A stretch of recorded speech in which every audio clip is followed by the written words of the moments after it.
안녕하세요. 얼굴 디자이너 김성훈입니다. 사람마다 생김새가 다르듯이 눈 성형 방법도 여러 가지가 있어요. 유형별로 어떤 수술법이 잘 어울릴지 제가 한번 추천드려 보겠습니다.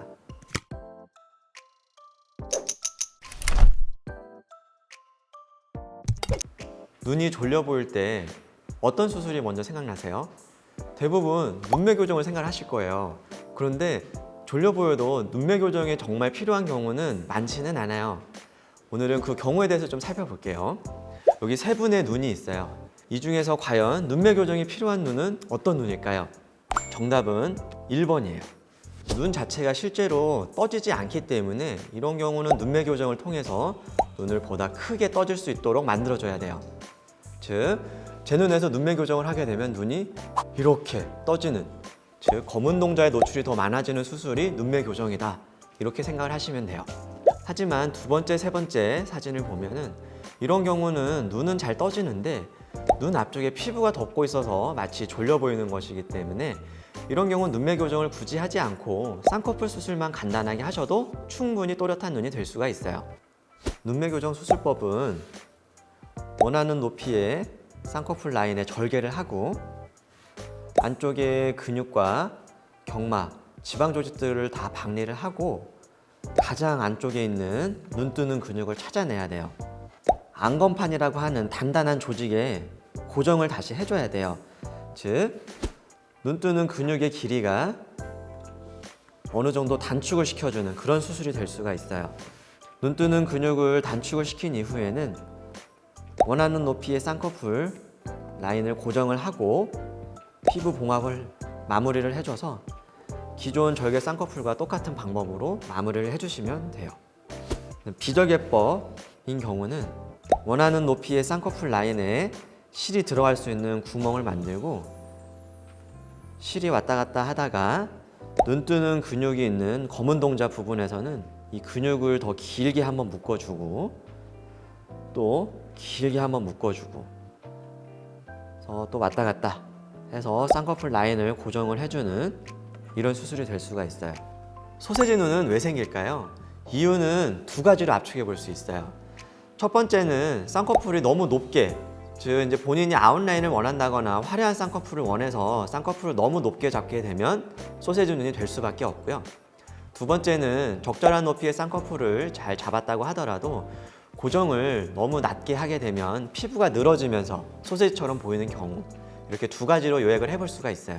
사진을 보면 누가 봐도 소세지인데 쌍꺼풀을 낮춰주는 수술만 해도 눈이 더 잘 떠지고 오히려 눈이 또렷해지는 이런 결과를 볼 수 있어요.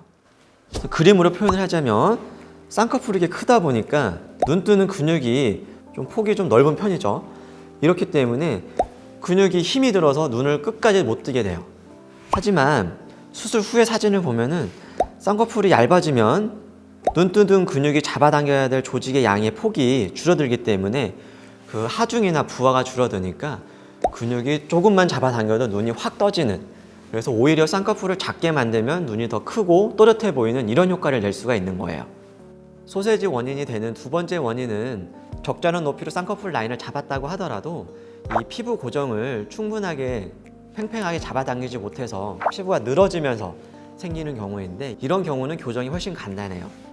기존 라인 그대로 쌍꺼풀 절개를 다시 하고 쌍꺼풀 라인 아래쪽으로 남는 피부를 조금 잘라낸 이후에 아래쪽 피부를 좀 잡아당겨서 좀 팽팽하게 만들어주면서 쌍꺼풀 라인에 고정을 해주면 쌍꺼풀이 소세지처럼 보이거나 또는 처져 보이지 않고 팽팽하고 예쁜 쌍꺼풀이 될 수가 있어요. 쌍꺼풀이 여러 겹인 경우도 크게 두 가지로 나눠 볼 수가 있어요. 첫 번째는 라인 위쪽에서 여러 겹 쌍꺼풀이 만들어지는 경우도 있을 수 있고, 두 번째로는 쌍꺼풀 라인 아래쪽에도 라인이 여러 겹이 생기는 경우가 있을 수 있어요. 눈매 교정을 해서 눈을 이렇게 크게 떠주게 만들게 되면은 쌍꺼풀이 좀 선명해지는 이런 효과를 통해서 교정을 할 수가 있어요. 즉 무슨 뜻이냐면 여러 겹의 쌍꺼풀이 있는데 원하는 라인으로 쌍꺼풀 절개를 하고 눈 뜨는 근육을 찾아서 안검판이라고 하는 부분에 눈 뜨는 근육을 잡아당겨서 눈이 보다 확 떠지게 되면 쌍꺼풀이 쏙 말려 들어가기 때문에 위쪽에 꺼진 부분이 조금은 튀어나올 수가 있어요. 즉 아래쪽으로 말려 들어간 피부가 안쪽에서 피부가 더 두꺼워지기 때문에 꺼진 부분이 보강이 되니까 이런 부분이 좀 해결이 가능할 수가 있어요. 짝눈의 원인은 여러 가지가 있을 수 있는데 눈동자, 즉 검은 동자의 노출 정도가 틀려서 짝눈인 경우도 있고 눈썹과 눈 사이 거리가 틀려서 짝눈인 경우도 있을 수 있어요. 또 안구가 들어있는 눈구멍 뼈 자체의 높이가 틀려서 비대칭이 있는 분도 있을 수 있기 때문에 어떤 이유 때문에 발생했는지 명확한 진단, 즉 정확한 진단이 제일 중요해요.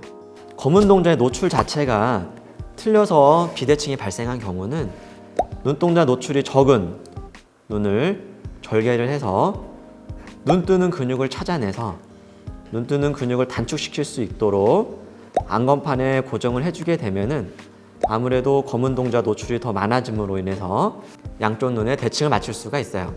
다음으로 눈썹과 속눈썹 사이의 거리가 틀려서 비대칭이 발생하는 경우는 눈썹 리프팅이라고 하는 이마 거상 수술을 통해서 양쪽 눈에 눈썹 위치를 변화를 줌으로 인해서 대칭을 충분히 맞춰줄 수가 있어요. 마지막으로 안구가 들어있는 눈구멍 뼈의 높이가 틀린 경우는 이 부분은 정확하게 대칭을 맞추기는 불가능해요. 하지만 약간 비대칭으로 만들어져서 눈이 더 함몰되어 있고 더 아래쪽에 있는 경우는 쌍꺼풀을 조금 얇게 만들어주고 눈이 좀 더 튀어나오고 더 위쪽에 있는 경우는 쌍꺼풀을 보다 크게 만들어주면 쌍꺼풀 높이는 틀리지만 봤을 때 느낌 자체는 약간 대칭인 것처럼 보일 수 있는 그런 느낌을 만들 수 있는 방법으로 짝눈을 교정을 해주는 게 좋아요.